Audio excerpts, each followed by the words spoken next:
Egypt had become a place of fear. A new Pharaoh did not remember Joseph. He saw the children of Israel growing, and instead of seeing a people blessed by God, he saw a threat. So he answered growth with oppression and blessing with cruelty. But before Moses was ever placed in a basket, the Lord was already at work. He worked through two courageous women, the Hebrew midwives. Pharaoh commanded them to help destroy life. Yet they feared God more than they feared a king. Their courage may have looked small in the eyes of the world. They were not generals. They were not rulers. They did not stand on a throne or command an army. But they chose righteousness in a moment when evil demanded obedience. And that is where this story of deliverance begins. It begins with quiet faith. It begins with women who would not surrender conscience to fear. It begins with the truth that God can work through faithful people to fulfill His purposes. Sometimes the first miracle is not the sea dividing. Sometimes the first miracle is that someone refuses to do what is wrong. In a world ruled by Pharaoh, these women showed that heaven still ruled above him. And while Egypt plotted death, the Lord was already preparing life. The Lord's deliverance often begins long before anyone can see the full plan. A Hebrew mother looked at her little son and chose courage. Jochebed hid Moses as long as she could. And when she could hide him no longer, she did not give in to despair. She acted in faith. She prepared a basket. She placed the child inside. She set him among the reeds of the river, trusting that the God of the covenant could see what she could not control. Nearby stood Miriam. She watched. She waited. She stayed close enough to speak when the moment came. Her role may have seemed small, but heaven was using her too. Then came an unexpected mercy. Pharaoh's daughter found the child and had compassion on him. In the very house of the oppressor, the Lord opened a place of protection. Moses was preserved by a chain of faithful women, each one doing her part. This is more than a rescue story. It is a witness that God does not forget His people. Before Moses could ever deliver Israel, he himself had to be delivered. And behind every step of that preservation, the hand of the Lord was quietly moving. Moses grew up between two worlds. He had been preserved by God, yet he still lived in a fallen world filled with suffering. One day he saw the affliction of his Hebrew brethren and acted with zeal, but not yet with the full wisdom of his calling. That moment changed everything. Moses fled from Egypt into the wilderness of Midian. The man who would one day stand before Pharaoh now sat beside a well as a stranger and a fugitive. In Midian, he helped, he served, he married, and he waited. The years may have seemed quiet, but God had not stepped away from the story. Heaven was still watching Egypt. Heaven was still shaping Moses. Heaven was still remembering the covenant. Exodus tells us that the children of Israel sighed because of bondage, and their cry came up unto God. He heard them. He remembered. He saw. He knew. That may be one of the greatest messages in these chapters. When life feels delayed, heaven is not absent. When the years feel silent, the Lord is not forgetful. Midian was not the end of Moses' story. It was the hidden place where the Lord prepared the servant He would soon call. Then came the holy moment. In the wilderness, Moses saw a bush burning with fire, yet the bush was not consumed. What began with wonder became revelation. The God of Abraham, Isaac, and Jacob was speaking. Moses was told to come no closer until he removed his shoes, for the ground beneath him was holy. That detail matters. Deliverance begins in reverence.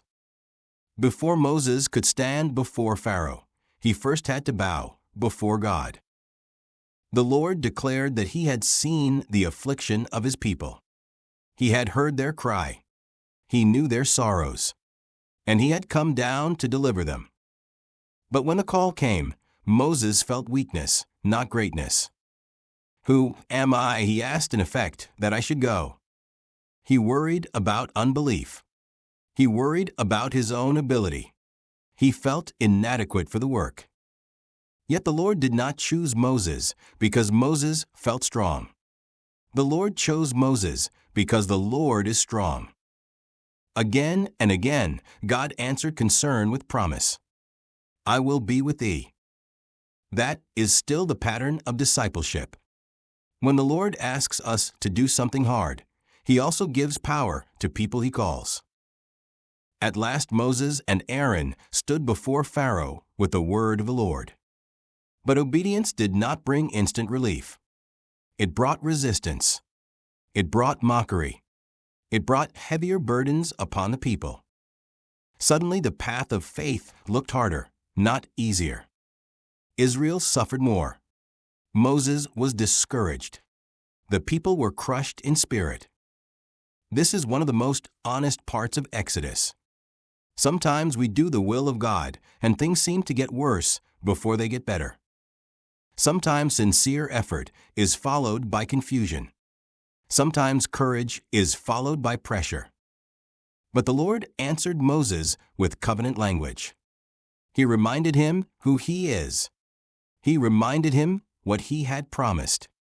He reminded him that heaven had not changed its mind. "I am the Lord. I have remembered my covenant. I will bring you out. I will redeem you. I will take you to me for a people." That is how this section closes. Not with full deliverance yet, but with a promise strong enough to carry the faithful through the waiting. The Lord's purposes will be fulfilled in His own time. He had not forgotten Israel, and He has not forgotten us. Before Moses ever stood before Pharaoh, heaven had already begun the work of deliverance. And the Lord began that work through women. In Egypt, where fear ruled and power was abused, faithful women stepped forward when it mattered most. The Hebrew midwives feared God more than they feared a king. Jochebed protected her son with courage and faith. Miriam watched, stayed near, and spoke at the right moment.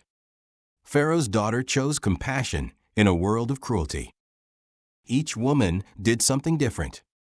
One refused evil. One protected life. One stayed alert. One opened a door of mercy. But together, they preserved the child the Lord would later call to deliver Israel. That does not mean the Lord's eternal plan depended on human strength. The Lord is God. His purposes do not fail. But it does mean that He chose to move His work forward through covenant women who were willing to act. Think about that. Before there was a burning bush, there were brave women. Before there was a staff in Moses' hand, there were women protecting his life. Before there was a confrontation with Pharaoh, there were women quietly resisting Pharaoh's evil. Moses would one day become the visible deliverer in the story. But long before his public mission, the Lord used faithful women in private, decisive, holy ways. That still teaches us something today. The Lord does not treat women as background figures in His work. He trusts them. He prepares them. He works through them. In every age, when His kingdom moves forward, covenant women are part of that movement. And that truth feels especially meaningful right now.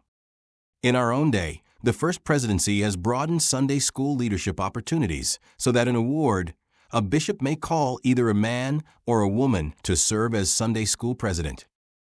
That does not change the doctrine of priesthood keys. It does show once again that the Lord continues to open opportunities for faithful women to help strengthen gospel learning, spiritual growth, and the teaching of His Word in His church. So to the women of our time, this story speaks with power. If you teach, the Lord can use you. If you watch over children, the Lord can use you. If you protect faith in your home, the Lord can use you. If you speak up with courage, the Lord can use you. If you lead with compassion and spiritual strength, the Lord can use you.